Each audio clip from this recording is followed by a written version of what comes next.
আল্লাহ তাআলা সর্বশক্তিমান, তিনি গফুরুর রাহিম।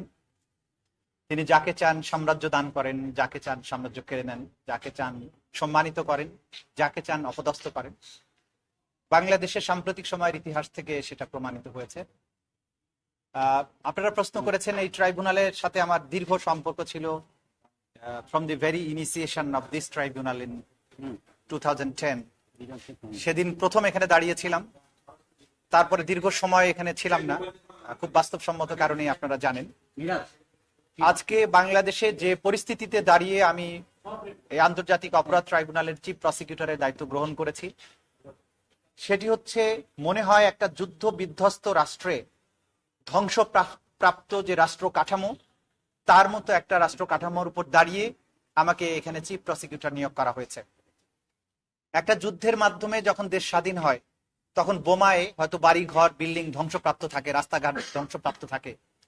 আমাদের বিল্ডিং গুলো হয়তো ধ্বংসপ্রাপ্ত হয়নি, কিন্তু আমাদের রাষ্ট্রীয় সকল কাঠামোগুলো ধ্বংসপ্রাপ্ত হয়ে গেছে। আমাদের এমন একটা বিপ্লব হয়েছে ছাত্র জনতার রক্তের মধ্য দিয়ে, যে বিপ্লবের মধ্য দিয়ে প্রধানমন্ত্রী, পার্লামেন্ট, মন্ত্রী পরিষদ, পুলিশ প্রশাসন, সিভিল ব্যুরোক্রেসি, এমনকি মসজিদের ইমাম পর্যন্ত পালিয়ে গেছে। তার অর্থ হচ্ছে যে আগের স্বৈর শাসকেরা দেশটাকে এমন একটা অপরাধের পর্যায়ে নিয়ে গিয়েছিলেন যে এই মানুষগুলোকে পালাতে হয়েছে।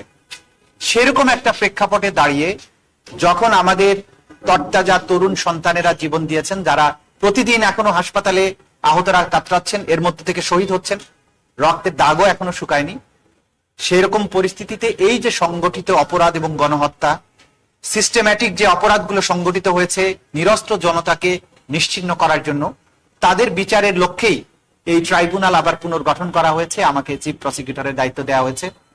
এই মুহূর্তে আমি শহীদদেরকে স্মরণ করছি, বিশেষ করে আবু সাইদ যে বুক বাড়িয়ে দিয়েছিল বাংলাদেশের জন্য। স্মরণ করছি আসহাবুল ইয়ামিন, সাভারে যাকে এপিসির থেকে অচেতন অবস্থায় কিভাবে ফেলে দিয়ে তাকে হত্যা করা হয়।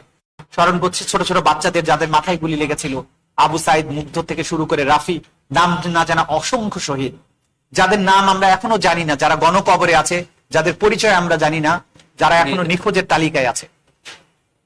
এই শহীদদের রক্তের দাগ শুকানোর আগেই সরকারকে আমি ধন্যবাদ জানাই যে তারা দ্রুততম সময়ের মধ্যে সিদ্ধান্ত নিয়েছেন ট্রাইব্যুনাল পুনর্গঠন করার, এবং চিফ প্রসিকিউটর সহ প্রসিকিউশনের একটা ছোট্ট টিমকে তারা দায়িত্ব দিয়েছেন। আমরা আশা করছি ক্রমান্বয়ে এটা বাড়বে। আমাদের প্রথম প্রায়োরিটি হচ্ছে, যেহেতু এই ঘটনাগুলো খুবই তাজা, এই এভিডেন্স গুলো যারা পারপিট্রেটার্স আছেন, যারা আসামি হবেন এই মামলাগুলোতে, তারা কিন্তু এখনো বাংলাদেশে বিভিন্ন জায়গায় আছেন, অনেকে দায়িত্বেও আছেন। তারা এই আলামতগুলো ধ্বংস করার চেষ্টা করবেন।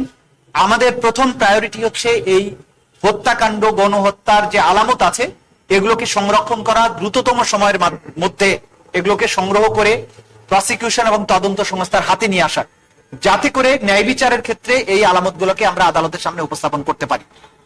আমরা চাইবো বাংলাদেশের যে ছাত্র জনতা, আমাদের সন্তানেরা, আমাদের ছোট ভাইয়েরা এবং আপামর জনতা, যারা এই দ্বিতীয় মুক্তিযুদ্ধের সময় রক্ত দিয়েছেন, ফিল্ডে ছিলেন, যাদের চোখের সামনে হত্যাকাণ্ডগুলো ঘটেছে, তাদের প্রতি আমাদের অনুরোধ থাকবে, আপনারা দয়া করে আপনাদের চোখে দেখা, আপনাদের হাতে থাকা যেসব এভিডেন্স আছে, যে সমস্ত তথ্য প্রমাণ আছে, শহীদদের তালিকা আছে, আহতদের তালিকা আছে, আসামিদের তালিকা আছে, কারা এগুলো পড়েছে, সেগুলো দ্রুততম সময়ের মধ্যে এই ট্রাইব্যুনালের প্রসিকিউশন টিম কিংবা তদন্ত সংস্থার কাছে পাঠিয়ে দিন, যাতে করে আমরা একটা প্রপার তদন্তের মাধ্যমে একটা সঠিক এবং ন্যায় বিচার করতে পারি।